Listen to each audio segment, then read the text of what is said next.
ಡಿ.ಕೆ. ಶಿವಕುಮಾರ್ ಅವರಿಗೆ ಅರ್ಥವಾಗಿದೆ. ಆದರೆ ಅವರ ನಾಯಕ ರಾಹುಲ್ ಗಾಂಧಿಯವರಿಗೆ ಮಾತ್ರ ಯಾಕೋ ಇನ್ನೂ ಅರ್ಥ ಆಗಿಲ್ಲ. ಭಾರತ ಎಷ್ಟರ ಮಟ್ಟಿಗೆ ಬಲಿಷ್ಠ ಇದನ್ನು ಅವರು ಜಗತ್ತಿನ ಮುಂದೆ ಇಟ್ಟಿದ್ದಾರೆ. ಇವರ ನಾಯಕ ರಾಹುಲ್ ಗಾಂಧಿ ಎಷ್ಟೆಲ್ಲ ವಿದೇಶಗಳಿಗೆ ಹೋಗ್ತಾರೆ, ಎಲ್ಲಿ ಹೋದರೂ ಅವರು ಭಾರತವನ್ನು ಹೀಯಾಳಿಸಿ ಮಾತಾಡೋದೆ. ನಾವು ಆರ್ಥಿಕತೆಯಲ್ಲಿ ಅವ್ರಿಗಿನ್ನ ಮೇಲಿದ್ದೇವೆ, ಆದರೆ ತಲಾ ಆದಾಯದಲ್ಲಿ ಅವ್ರಿಗೂ ನಮಗೂ ತಾಳೆನೇ ಹಾಕೋಕ್ಕಾಗಲ್ಲ. ಅಸಮಾನತೆಯನ್ನೇ ದೊಡ್ಡದು ಮಾಡ್ಕೊಂಡು ಹೋದರೆ ಸಮಾನತೆಯತ್ತ ಸಾಗ್ತಾ ಇರೋದನ್ನು ನಾವು ಮರೆಮಾಚಿಬಿಟ್ರೆ ಅದು ರಾಜಕೀಯ. ಏನಿದು ವಿಚಾರ? ಸ್ನೇಹಿತರೆ ನಮಸ್ಕಾರ, ಹೊಸದಿಗಂತ ಡಿಜಿಟಲ್ ಚಾನಲ್ಗೆ ಸ್ವಾಗತ. ಡಿ.ಕೆ. ಶಿವಕುಮಾರ್ ಅವರಿಗೆ ಅರ್ಥವಾಗಿದೆ, ಆದರೆ ಅವರ ನಾಯಕ ರಾಹುಲ್ ಗಾಂಧಿಯವರಿಗೆ ಮಾತ್ರ ಯಾಕೋ ಇನ್ನೂ ಅರ್ಥ ಆಗಿಲ್ಲ. ಅರ್ಥ ಮಾಡಿಕೊಳ್ಬೇಕು ಅಂತ ಮನಸ್ಸು ಅವರಿಗೆ ಇದ್ದ ಹಾಗಿಲ್ಲ, ಹಾಗಾಗಿ ಅವರಿಗೆ ಅರ್ಥ ಆಗೋದು ಇಲ್ಲ. ಏನಿದು ವಿಚಾರ? ಈ ವಿಚಾರವನ್ನು ನಾನು ನಿಮ್ಮ ಮುಂದೆ ಡೀಟೇಲ್ ಆಗಿ ಮಾತಾಡ್ತೀನಿ. ಅದಕ್ಕೆ ಮುಂಚೆ ನಮ್ಮ ಚಾನಲನ್ನು ನೀವು ಸಬ್ಸ್ಕ್ರೈಬ್ ಮಾಡ್ಕೊಳ್ಳಿಲ್ಲ ಅಂದರೆ ದಯವಿಟ್ಟು ಸಬ್ಸ್ಕ್ರೈಬ್ ಮಾಡ್ಕೊಳ್ಳಿ. ಈ ವಿಡಿಯೋವನ್ನು ಪೂರ್ತಿ ನೋಡಿ, ಕಮೆಂಟ್ ಮಾಡಿ, ಲೈಕ್ ಮಾಡಿ ಮತ್ತು ಶೇರ್ ಮಾಡಿ. ನಾನು ಡಿ.ಕೆ. ಶಿವಕುಮಾರ್ಗೆ ಅರ್ಥ ಆಗಿದೆ ಅಂತ ಹೇಳಿದ್ದು ಒಂದು ವಿಚಾರವನ್ನು, ಏನು, ಭಾರತ ಎಷ್ಟರ ಮಟ್ಟಿಗೆ ಬಲಿಷ್ಠ ಅನ್ನೋದು ಕರ್ನಾಟಕದ ಉಪಮುಖ್ಯಮಂತ್ರಿ ಡಿ.ಕೆ. ಶಿವಕುಮಾರ್ ಅವರಿಗೆ ಅರ್ಥ ಆಗಿದೆ. ಇದನ್ನು ಅವರು ಜಗತ್ತಿನ ಮುಂದೆ ಇಟ್ಟಿದ್ದಾರೆ. ಮೊನ್ನೆ ಸ್ವಿಟ್ಜರ್ಲೆಂಡಿನ ನಗರ ದಾವೋಸ್ನಲ್ಲಿ ನಡೆದಂತಹ ವರ್ಲ್ಡ್ ಎಕನಾಮಿಕ್ ಫೋರಮ್ಗೆ ಅವರು ಹೋಗಿದ್ದರು, ಡಿ.ಕೆ. ಶಿವಕುಮಾರ್ ಅವರು. ಅಲ್ಲಿ ಅವರು ವಿಶ್ವದ ಬೇರೆ ಬೇರೆ ಆರ್ಥಿಕ ತಜ್ಞರನ್ನು ಭೇಟಿ ಮಾಡಿದ್ರು, ವಿಶ್ವದ ಬೇರೆ ಬೇರೆ ಬಂಡವಾಳ ಹೂಡಿಕೆದಾರರನ್ನು ಭೇಟಿ ಮಾಡಿದ್ರು. ಕೇಂದ್ರ ಸಚಿವ ಅಶ್ವಿನಿ ವೈಷ್ಣವ್ ಅವರ ನೇತೃತ್ವದ ಡೆಲಿಗೇಷನ್ನಲ್ಲಿ ಡಿ.ಕೆ. ಶಿವಕುಮಾರ್ ಅವರು ಕೂಡ ಒಬ್ಬರು. ಸೊ ಬೇರೆ ಬೇರೆ ರಾಜ್ಯಗಳ ಮುಖ್ಯಮಂತ್ರಿಗಳ ಪ್ರತಿನಿಧಿಗಳು ಸಹ ಈ ದಾವೋಸ್ನಲ್ಲಿ ಭಾಗವಹಿಸಿದರು. ಅವರವರ ರಾಜ್ಯಕ್ಕೆ ಬಂಡವಾಳವನ್ನು ತರೋದು ಇದರ ಉದ್ದೇಶ. ಆ ಸಂದರ್ಭದಲ್ಲಿ ಡಿ.ಕೆ. ಶಿವಕುಮಾರ್ ಜಾಗತಿಕ ಉದ್ಯಮಿಗಳನ್ನು ಕುರಿತು ಒಂದಷ್ಟು ಮಾತುಗಳನ್ನು ಆಡಿದ್ರು. ಆ ಸಭೆಯಲ್ಲಿ ಸಾಕಷ್ಟು ಮಂದಿ ಜಾಗತಿಕ ಉದ್ಯಮಿಗಳಿದ್ದರು. ಅವರು ಆರಂಭ ಮಾಡಿದ್ದೇ ವೈಬ್ರೆಂಟ್ ಇಂಡಿಯಾಗೆ ನಿಮಗೆ ಸ್ವಾಗತ ಅಂತ. ನೀವೊಂದ್ಸಲ ನೋಡಿ. Good morning to all of you. I come from India, a great city, you all know, with a big population of 1.4 million, and a very vibrant country with a huge population, with a big talent. Country is preparing for next 25 years what the city has to be. ನೋಡಿದ್ರಲ್ಲ? So ಭಾರತದಲ್ಲಿರುವಂತಹ ಒಬ್ಬ ಜವಾಬ್ದಾರಿಯುತ ವ್ಯಕ್ತಿ ವಿದೇಶಿ ನೆಲದಲ್ಲಿ ನಮ್ಮ ನಾಡಿನ ಬಗ್ಗೆ ಹೆಮ್ಮೆಯ ಮಾತುಗಳನ್ನಾಡಿದಾಗ ನಮಗೂ ಸಹ ಹೆಮ್ಮೆ ಆಗದೇ ಇರುತ್ತಾ? ಖಂಡಿತವಾಗಿ ಹೆಮ್ಮೆ ಆಗುತ್ತೆ. ಡಿ.ಕೆ. ಶಿವಕುಮಾರ್ ಅವರು ಮುಂದುವರಿದು ಮಾತಾಡ್ತಾರೆ, ಭಾರತದ IT ರಾಜಧಾನಿ ಬೆಂಗಳೂರಿಗೆ ಬನ್ನಿ, ಕರ್ನಾಟಕದಲ್ಲಿರುವಂಥ ಮಾನವ ಸಂಪನ್ಮೂಲ ಏನಿದೆ, ಅದರ ಪ್ರತಿಭಾನ್ವಿತ ಮಾನವ ಸಂಪನ್ಮೂಲ ಏನಿದೆ, ಅದರ ಸದುಪಯೋಗ ಪಡಿಸ್ಕೊಳ್ಳಿ. ಅದು ಏರೋಸ್ಪೇಸ್ ಇರ್ಬೋದು, ಮೆಡಿಕಲ್ ಕ್ಷೇತ್ರ ಇರ್ಬೋದು, IT ಸೆಕ್ಟರ್ ಇರ್ಬೋದು. ನಮ್ಮಲ್ಲಿ ಟ್ಯಾಲೆಂಟೆಡ್ ಮ್ಯಾನ್ ಪವರ್ ಇದೆ, ಟ್ಯಾಲೆಂಟೆಡ್ ರಿಸೋರ್ಸ್ ಇದೆ, 1.5 ಲಕ್ಷಕ್ಕೂ ಹೆಚ್ಚಿನ ಮೆಡಿಕಲ್ ಸಿಬ್ಬಂದಿ ಇದ್ದಾರೆ. ಇದೆಲ್ಲದರ ಉಪಯೋಗ ಪಡ್ಕೊಳ್ಳಿ. ಅದ್ಭುತವಾದ ವಾತಾವರಣ ಇದೆ. ಕರ್ನಾಟಕ ಒಂದು ಅದ್ಭುತವಾದ ರಾಜ್ಯ, ಬೆಂಗಳೂರು ನಗರ ಒಂದು ಸುಂದರ ನಗರ, ಜನಸ್ನೇಹಿ ನಗರ, ಉದ್ಯಮ ಸ್ನೇಹಿ ನಗರ. ದಯವಿಟ್ಟು ಬನ್ನಿ, ಬಂಡವಾಳ ಹೂಡಿ ಅನ್ನುವಂಥ ಒಂದು ಮನವಿಯನ್ನು ಅವರು ವರ್ಲ್ಡ್ ಎಕನಾಮಿಕ್ ಫೋರಮ್ನಲ್ಲಿ ಜಾಗತಿಕ ಉದ್ಯಮಿಗಳ ಮುಂದೆ ಮಾಡಿದರು. And I come from a state of Bangalore, which India is being seen through Bangalore. That is the IT capital of the Asia. Research, tech, all the Fortune 500 companies are staying at Bangalore. A big talent pool anywhere in the world. I think I don't want to compare any place, but this talent pool on anything, it may be aerospace, it may be R&D centers, it may be IT professional or medical. Especially in Karnataka, we have almost 110 million of the healthcare facility structure what we have. 70 medical colleges. We have about 1.5 million doctors which we produced every year for the health sector. This is the city where I come from. So I would like to all of you, this is a city for future. We invite everyone. Now already all the global leaders are working there. They have been growing up. But I would like all of us to come to the city. We'll all work together. We'll make you stronger. I always tell, joining together is the beginning. discussing, thinking together is the progress. And working together will be the success for making all of you very strong. So this is the city for the future, where all of you are looking at. Beautiful climate is being there. The culture is at the utmost. The talent pool is at the sky. So let us come, let us work together. Please visit our city. We all are there to work with you. Thank you.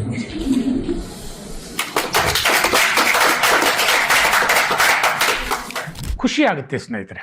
ನಮ್ಮ ರಾಜ್ಯದ ಪರವಾಗಿ D K Shivakumar ಅವರು ವಿದೇಶಿ ನೆಲದಲ್ಲಿ ನಿಂತು ಎಷ್ಟು ಅದ್ಭುತವಾಗಿ ಮಾತಾಡಿದ್ರು. ಇಲ್ಲಿ ರಾಜಕೀಯ ಹುಡುಕೋದು ಬೇಡ. ಡಿ ಕೆ ಶಿವಕುಮಾರ್ ಅವರ ಉದ್ದೇಶ ಸಾರ್ಥಕವಾದರೆ ಅದು ಕರ್ನಾಟಕಕ್ಕೆ ಲಾಭ. ಸೊ ಹಾಗಾಗಿ ಡಿ ಕೆ ಶಿವಕುಮಾರ್ ಅವರು ಭಾರತದ ಬಗ್ಗೆ, ಕರ್ನಾಟಕದ ಬಗ್ಗೆ ಒಳ್ಳೆಯ ಮಾತುಗಳನ್ನು ಆಡ್ತಾ ಇದ್ದಾರೆ. ಭಾರತದ ಆರ್ಥಿಕತೆಯನ್ನು ಅವರು ಅಲ್ಲಿ ಹಾಡಿ ಹೊಗಳುತ್ತಾ ಇದ್ದಾರೆ. ಆದರೆ ಇಲ್ಲಿ ಒಂದು ಪ್ರಶ್ನೆ ಬರುತ್ತೆ. ಇವರ ನಾಯಕ ರಾಹುಲ್ ಗಾಂಧಿ ಎಷ್ಟೆಲ್ಲ ವಿದೇಶಗಳಿಗೆ ಹೋಗ್ತಾರೆ. ಯಾವುದಾದ್ರೂ ಒಂದು ಸಮಾರಂಭದಲ್ಲಿ ಭಾರತವನ್ನು ಹೀಗೆ ಹೊಗಳೋದು ಬಿಡಿ, ಭಾರತದ ಬಗ್ಗೆ ಏನಾದರೂ ಒಂದಷ್ಟು ಒಳ್ಳೆಯ ಅಂಶಗಳನ್ನು ಹಂಚಿಕೊಂಡಿದ್ದಾರಾ? ಎಲ್ಲಿ ಹೋದರೂ ಅವರು ಭಾರತವನ್ನು ಹೀಯಾಳಿಸಿ ಮಾತಾಡೋದೇ ಸಹಜ. ವಿದೇಶದಲ್ಲಿ ಅವರು ಭೇಟಿ ಮಾಡೋದೆಲ್ಲ ಬರೀ ಭಾರತ ದ್ವೇಷಿಗಳನ್ನೇ. ಅಂಥ ಸಹವಾಸ ಮಾಡಿದ್ರೆ ಭಾರತದ ಪರವಾಗಿ ಒಳ್ಳೆಯ ಮಾತುಗಳನ್ನು ಹೇಗೆ ಆಡೋದಕ್ಕೆ ಸಾಧ್ಯ ಆಗುತ್ತೆ? ಯಾವುದನ್ನು ಗುಡ್ ಎಕಾನಮಿ ಅಂತ ಡಿ ಕೆ ಶಿವಕುಮಾರ್ ಅವರು ಮೊನ್ನೆ ದಾವೋಸ್ದಲ್ಲಿ ಹೇಳಿದ್ರು, ಅದನ್ನು ಡೆಡ್ ಎಕಾನಮಿ ಅಂತ ಹೇಳಿದವರು ರಾಹುಲ್ ಗಾಂಧಿಯವರು. ಅವ್ರು ಏನು ಮಾತಾಡಿದ್ರು ಅನ್ನೋದನ್ನ ಬಹುಶಃ ನೀವು ನೋಡಿರ್ತೀರಿ. ನಾನು ಇನ್ನೂ ಒಂದು ಸಲ ಜ್ಞಾಪಿಸ್ಬಿಡ್ತೇನೆ. Trump is saying Indian economy is a dead economy. Yes, he's right. I mean, everybody knows this, except the Prime Minister and the Finance Minister. Everybody knows that the Indian economy is a dead economy. I'm glad that President Trump has stated a fact. It is a dead economy. Are you people not aware of this? आपको ये मालूम नहीं है कि Indian economy dead economy है? कोई confusion है आप में? पूरी दुनिया जानती है कि Indian economy is a dead economy और बीजेपी ने इकोनॉमी को खत्म कर दिया है. तो आप लोग हैरान क्यों लग रहे हो? ನೋಡಿದ್ರಲ್ಲ, ರಾಹುಲ್ ಗಾಂಧಿಯವರು ಯಾವುದನ್ನು ಡೆಡ್ ಎಕಾನಮಿ ಅಂದ್ರೋ ಅದನ್ನು ಡಿ ಕೆ ಶಿ ಅವರು ನಮ್ಮದು ಗುಡ್ ಎಕಾನಮಿ, ಬನ್ನಿ ನಮ್ಮಲ್ಲಿ ಬಂಡವಾಳ ಹೂಡಿ ಅಂತ ಕರೀತಾ ಇದ್ದಾರೆ. ಸೊ ಡಿ ಕೆ ಶಿವಕುಮಾರ್ ಅವರು ಹೀಗೆ ಹೇಳೋದಕ್ಕೆ ಸಾಕಷ್ಟು ಕಾರಣಗಳು ಇವೆ, ಸಾಕಷ್ಟು ಅಂಕಿ ಸಂಖ್ಯೆಗಳು ಇವೆ. ಆ ಅಂಕಿ ಸಂಖ್ಯೆಗಳಿಲ್ಲದಲೇ ಅಲ್ಲಿ ಹೋಗ್ಬಿಟ್ಟು ಅಂತಾರಾಷ್ಟ್ರೀಯ ವೇದಿಕೆಯಲ್ಲಿ ಹೀಗೆಲ್ಲ ಮಾತಾಡಲಿಕ್ಕೆ ಆಗೋದಿಲ್ಲ. ಭಾರತ ಸದ್ಯದಲ್ಲೇ ಜಗತ್ತಿನ 3ನೇ ಅತಿದೊಡ್ಡ ಆರ್ಥಿಕ ಶಕ್ತಿಯಾಗಿ ಹೊರಹೊಮ್ಮುತ್ತೆ. ಇದು IMF ಮಾಡಿರುವಂಥ ಒಂದು ಪ್ರೊಜೆಕ್ಷನ್. ಸೊ ಟಾಪ್ 5 ಯಾವ್ದ್ಯಾವುದು ಆರ್ಥಿಕ ಶಕ್ತಿಗಳು? ನಾನು ಒಂದೊಂದಾಗಿ ಹೇಳ್ತಾ ಹೋಗ್ತೇನೆ. ಅಮೆರಿಕ 30 ಟ್ರಿಲಿಯನ್ ಎಕಾನಮಿ ಇದು. China 19 trillion economy. Germany 4.74 trillion economy. Bharat 4.9 trillion economy. ಮತ್ತು ಜಪಾನ್ ಅದು ಕೂಡ 4.19 ಎಕಾನಮಿ. ಕೆಲವೇ ತಿಂಗಳ ಹಿಂದೆ ಜಪಾನನ್ನು ಹಿಂದಿಕ್ಕಿ ಭಾರತ 4ನೇ ಸ್ಥಾನಕ್ಕೆ ಬಂದಿದೆ. ಇನ್ನು 2 ವರ್ಷಗಳಲ್ಲಿ ಭಾರತ ಜರ್ಮನಿಯನ್ನು ಹಿಂದಿಕ್ಕಿ 3ನೇ ಸ್ಥಾನಕ್ಕೆ ಬರುತ್ತೆ. 5 ಟ್ರಿಲಿಯನ್ ಎಕಾನಮಿ ಆಗುತ್ತೆ ಅಂತ IMF ಪ್ರೊಜೆಕ್ಟ್ ಮಾಡಿದೆ. ಈ ಪ್ರೊಜೆಕ್ಷನ್ಗೆ ಕಾರಣ ಏನು? ಯಾವುದರ ಬೇಸಿಸ್ ಮೇಲೆ ಇದನ್ನು IMF ಪ್ರೊಜೆಕ್ಟ್ ಮಾಡ್ತು? ನಿಸ್ಸಂದೇಹವಾಗಿ ಅದು GDP ಗ್ರೋತ್ ಮೇಲೆ, ಗ್ರಾಸ್ ಡೊಮೆಸ್ಟಿಕ್ ಪ್ರಾಡಕ್ಟ್. ಈಗ ಭಾರತದ GDP ಗ್ರೋತ್ ಎಷ್ಟು, ಬೇರೆ ದೇಶಗಳ GDP ಗ್ರೋತ್ ಎಷ್ಟು ನೋಡೋಣ. ಸೊ ಕಳೆದ 10 ವರ್ಷಗಳಿಂದ ಈಚೆಗೆ ಭಾರತದ GDP ಅತ್ಯಂತ ವೇಗವಾಗಿ ಬೆಳೀತಾ ಇದೆ ಸ್ನೇಹಿತರೆ. IMF ಪ್ರೊಜೆಕ್ಟ್ ಮಾಡಿರೋ ಪ್ರಕಾರ ಭಾರತದ GDP 7% ಬೆಳೆಯುತ್ತೆ. ಅತ್ಯಂತ ವೇಗವಾಗಿ ಬೆಳೀತಾ ಇರುವಂಥ GDP. ಆದರೆ ಭಾರತಕ್ಕಿಂತ ಮೇಲಿರುವಂತಹ ಆರ್ಥಿಕ ಶಕ್ತಿಗಳ GDP ಗ್ರೋತ್ ಎಷ್ಟು? ಚೀನಾದ GDP ಗ್ರೋತು 4.5%, ಅಮೆರಿಕಾದ GDP ಗ್ರೋತು ಜಸ್ಟ್ 2%, ಜಪಾನ್ ಜರ್ಮನಿಯವ್ರದಂತೂ 1%ಗಿಂತ ಕೆಳಗಡೆ ಇದೆ GDP ಗ್ರೋತ್. ಆದರೆ ಭಾರತದ್ದು 7%. ಅಂದರೆ ಜಗತ್ತಿನ ಎಲ್ಲ ರಾಷ್ಟ್ರಗಳ ಪೈಕಿ ಅತ್ಯಂತ ವೇಗವಾಗಿ ಅಭಿವೃದ್ಧಿಯನ್ನು ಕಾಣ್ತಾ ಇರುವಂಥ ದೇಶ ಅಂತಂದರೆ ಅದು ಭಾರತ. ಇದನ್ನು IMF ಹೇಳ್ತಾ ಇದೆ. IMF ಇನ್ನೂ ಒಂದು ಅಂಶವನ್ನು ಬಹಿರಂಗಪಡಿಸಿದೆ. ಏನು?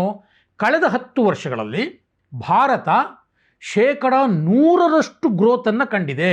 ಅಂದರೆ 10 ವರ್ಷಗಳ ಹಿಂದಿನವರೆಗೆ, ಸ್ವಾತಂತ್ರ್ಯ ಬಂದ ದಿನದಿಂದ 60 ವರ್ಷಗಳಲ್ಲಿ ಭಾರತ ಎಷ್ಟು ಗ್ರೋತ್ ಆಗಿತ್ತೋ ಅದರ 2ರಷ್ಟು ಗ್ರೋತು ಕಳೆದ 10 ವರ್ಷಗಳಲ್ಲಾಗಿದೆ ಅಂತ ಅರ್ಥ ಆಯ್ತಲ್ಲ.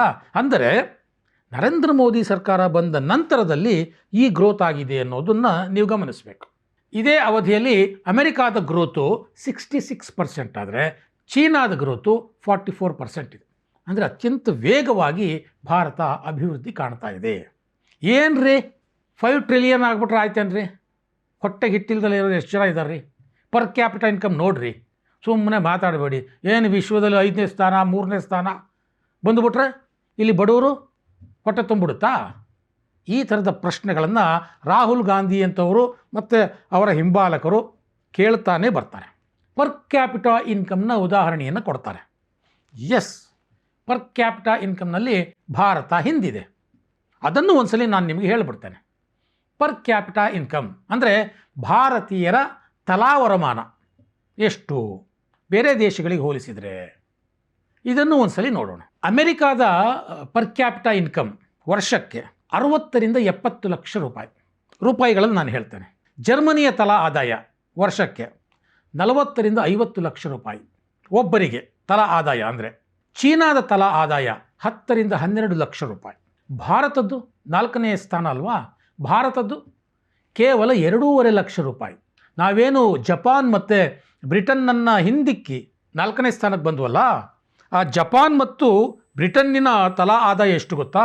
ಜಪಾನ್ದು 28 ಲಕ್ಷ ರೂಪಾಯಿ ತಲಾ ಆದಾಯ, ಬ್ರಿಟನ್ದು 50 ರಿಂದ 60 ಲಕ್ಷ ರೂಪಾಯಿ. ನಾವು ಆರ್ಥಿಕತೆಯಲ್ಲಿ ಅವ್ರಿಗಿನ್ನ ಮೇಲಿದ್ದೇವೆ, ಆದರೆ ತಲಾ ಆದಾಯದಲ್ಲಿ ಅವ್ರಿಗೂ ನಮಗೂ ತಾಳೆನೇ ಹಾಕೋಕ್ಕಾಗಲ್ಲ. ಅಂದರೆ ಅರ್ಥ, ಜಪಾನ್ ಮತ್ತು ಬ್ರಿಟನ್ನಿನ ನಾಗರಿಕರು ನಮಗಿಂತ ಎಷ್ಟೋ ಪಟ್ಟು ಶ್ರೀಮಂತರು. ಇದನ್ನು ಇಟ್ಕೊಂಡು ರಾಹುಲ್ ಗಾಂಧಿ ಅಂಥವರು ಭಾರತ ಇನ್ನೂ ಸತ್ತ ಆರ್ಥಿಕತೆ ಅಂತ ಹೇಳ್ತಾ ಬರ್ತಾರೆ. ಸಹಜ, ಭಾರತದಲ್ಲಿ ಬಡತನ ಅನ್ನೋದು ಸಾಕಷ್ಟು ಪ್ರಮಾಣದಲ್ಲಿದೆ. ಶ್ರೀಮಂತಿಕೆ ಮತ್ತು ಬಡತನದ ನಡುವೆ ದೊಡ್ಡ ಕಂದರ ಇದೆ. ಆ ಅಸಮಾನತೆ ಹೋಗಲಾಡಿಸಬೇಕಾಗಿದೆ. ಆ ನಿಟ್ಟಿನಲ್ಲಿ ಒಂದು ನಿರ್ದಿಷ್ಟವಾದಂಥ ಗುರಿ ಇಟ್ಟುಕೊಂಡು ಆರ್ಥಿಕತೆ ಈಗ ಭಾಳ ವೇಗವಾಗಿ ಬೆಳೀತಿದೆ ಅನ್ನೋದನ್ನು ನಾವು ಒಪ್ಕೊಳ್ಬೇಕು. ಅಸಮಾನತೆಯನ್ನೇ ದೊಡ್ಡದು ಮಾಡ್ಕೊಂಡು ಹೋದರೆ, ಸಮಾನತೆಯತ್ತ ಸಾಗ್ತಾ ಇರೋದನ್ನು ನಾವು ಮರೆಮಾಚಿಬಿಟ್ರೆ ಅದು ರಾಜಕೀಯ ಆಗುತ್ತೆ. ಆದರೆ ಇಲ್ಲಿ ಡಿ.ಕೆ. ಶಿವಕುಮಾರ್ ಅವರು ಯಾವುದೇ ರಾಜಕೀಯ ಮಾಡ್ದಲೆ ಕರ್ನಾಟಕಕ್ಕೆ ಒಂದಷ್ಟು ಒಳ್ಳೆಯದಾಗಬೇಕು ಅನ್ನೋ ದೃಷ್ಟಿಯಿಂದ ಅಲ್ಲಿ ಹೋಗಿದ್ದರು. ದಾವೋಸ್ನಲ್ಲಿ ಬಂಡವಾಳ ಹೂಡಿಕೆದಾರರಿಗೆ ಮನವಿ ಮಾಡಿಕೊಂಡ್ರು. ನಮ್ಮದು ಅತ್ಯಂತ ವೈಬ್ರೆಂಟ್ ಕಂಟ್ರಿ ಭಾರತಕ್ಕೆ ಬನ್ನಿ, ಅದರಲ್ಲೂ ಮುಖ್ಯವಾಗಿ ಕರ್ನಾಟಕಕ್ಕೆ ಬನ್ನಿ ಅನ್ನುವಂಥ ಒಂದು ಆಮಂತ್ರಣವನ್ನು ಕೊಟ್ಟರು. ಅದಕ್ಕೆ ನಾನು ಹೇಳಿದ್ದು, ಡಿ.ಕೆ. ಶಿವಕುಮಾರ್ ಅವರಿಗೆ ಅರ್ಥವಾಗಿದ್ದು ರಾಹುಲ್ ಗಾಂಧಿಗೆ ಅರ್ಥವಾಗಲಿಲ್ವಲ್ಲ ಅಂತ. ಯಾರಿಗೆ ಅರ್ಥ ಆಗುತ್ತೋ ಬಿಡುತ್ತೋ, ಆದರೆ ಭಾರತದ ಆರ್ಥಿಕತೆ ಮಾತ್ರ ವೇಗವಾಗಿ ಬೆಳೀತಾ ಇದೆ. ಅದರಲ್ಲಿ ಕರ್ನಾಟಕದ ಕೊಡುಗೆಯೂ ಗಣನೀಯವಾಗಿದೆ. ಭಾರತ ವೇಗವಾಗಿ ಬೆಳೆದರೆ ಅದು ಕರ್ನಾಟಕಕ್ಕೆ ಲಾಭ, ಕರ್ನಾಟಕ ವೇಗವಾಗಿ ಬೆಳೆದರೆ ಅದು ಭಾರತಕ್ಕೆ ಲಾಭ. ಇಂಥ ಒಂದು ದೃಷ್ಟಿಯಿಂದ ನೋಡಿದಾಗ ಮಾತ್ರ ನಾವು ಒಟ್ಟಾರೆಯಾಗಿ ಭಾರತೀಯರಾಗಿ ನಮ್ಮ ಸಮಾಜವನ್ನು ಮುನ್ನಡೆಸೋದಕ್ಕೆ ಸಾಧ್ಯ.